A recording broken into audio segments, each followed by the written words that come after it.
एक गांव में भोला नाम का एक गरीब ब्राह्मण रहता था। उसे शास्त्रों का बहुत ज्ञान था। उसके पास गांव का कोई व्यक्ति कुछ पूछने आता था तो वह उसकी परेशानी का उपाय बता देता था। एक दिन उसकी पत्नी सुधा ने कहा, सुधा, सुनो जी, आप जो सबको उपाय बताते रहते हो, ये सब लोगों को मूर्ख बनाते हो, इस सब में कोई सच्चाई भी है? बोला, तुम मेरी धर्म पत्नी होकर मेरी शिक्षा पर प्रश्न चिन्ह लगा रही हो। मेरी बात कभी झूठी नहीं होती, सुधा। तो फिर अपने लिए कोई उपाय क्यों नहीं करते? तुम्हें दिखाई नहीं दे रहा हम कितने गरीब हैं? बोला, अमीरी गरीबी की माया तो मेरे श्री हरि जाने, लेकिन एक बात है, उन्होंने आज तक हमें भूखा सोने नहीं दिया। सुधा, एक दिन ऐसा भी आएगा कि गांव में आपको कोई नहीं पूछेगा, तब भूखा ही सोना पड़ेगा। पंचतंत्र की कहानियां इसी तरह भोला भगवान विष्णु की भक्ति में लीन रहकर गुजर बसर कर रहा था।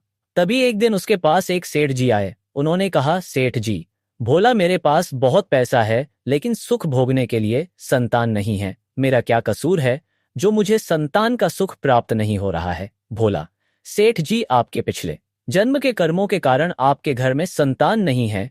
पिछले जन्म में आप एक शिकारी थे, आपने एक चिड़िया को मार दिया था।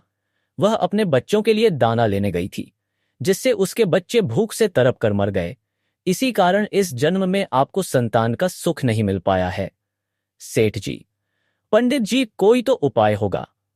भोला, सेठ जी, जब आपके पाप कर्म समाप्त हो जाएंगे, सेठ जी, मैं आपका घर धन से भर दूंगा, किंतु मेरे घर में संतान होने का उपाय बता दीजिए।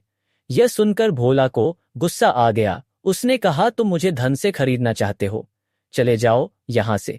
उसके जाने के बाद सुधा ने कहा, सुधा, जब वह सेठ धन देने को तैयार था तो तुम्हें क्या हो गया था? उसे उल्टा सीधा कुछ भी उपाय बता देते। भोला, श्री हरि विष्णु का भक्त हूं, झूठ बोलकर पाप की कमाई नहीं कर सकता।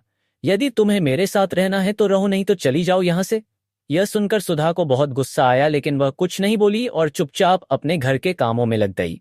जिस दिन से वे सेठ जी गए, उस दिन से गांव वालों ने भोला के पास आना बंद कर दिया, क्योंकि सेठ जी ने पूरे गांव में जाकर कहा कि वह तो लोगों मूर्ख बनाकर पैसा ठगता है। ऐसी बातों को सुनकर गांव वाले भोला का विरोध करने लगे।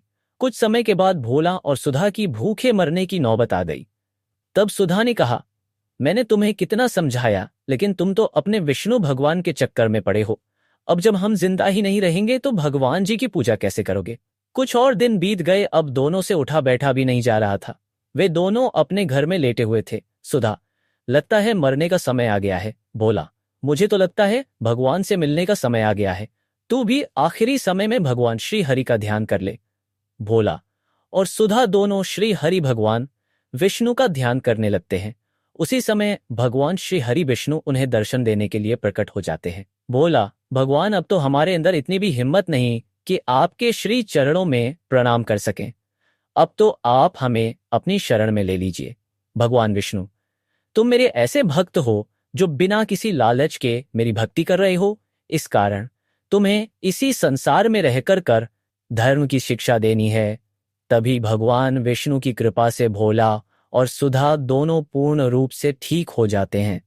दोनों को भगवान विष्णु आशीर्वाद देते हैं, विष्णु जी, मेरी कृपा से तुम्हें अन्न धन की कभी कमी नहीं होगी।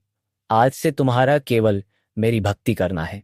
ऐसा कहकर भगवान श्री हरि अंतर्ध्यान हो गए